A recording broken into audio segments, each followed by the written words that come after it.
2022 жылдың маусым айында Қазақстан Республикасының сыбайлас жемқорлыққа қарсы іс-қимыл қызметі, ұлттық қауіпсіздік комитеті және Жезқазған қаласының нөмірі 62 мекемесінің қызметкерлері тарапынан Мұратхан Тоқмәдиді азаптау фактісі бойынша қылмыстық істі тіркелді.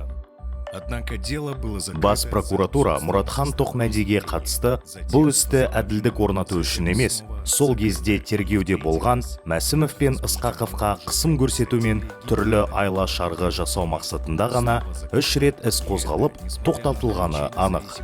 Үшкір емес затпен ұрып, қабырғаларының сынғанын тәуелсіз сот медициналық сараптама дәлелдеді. Куәгер ведомство аралық жедел тергеу тобының мүшесі Бақытжан Дүйсіповтың айғақтары бар. Ол Ысқақовтың бұйрығымен Мұратханның барлық азаптауларын жасырын түрде видеоға түсіріп, содан кейін оларды жариялауға тырысқаннан кейін қамауға алынып, сол үшін түрмеде отырды.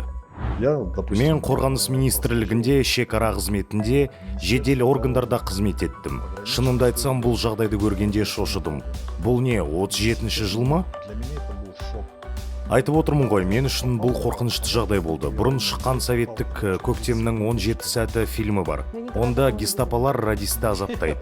Онда жаңа туған нәресте шешіндіріп, терезе ашады. Сол фильмдегі оқиғамен бірдей жағдай болды.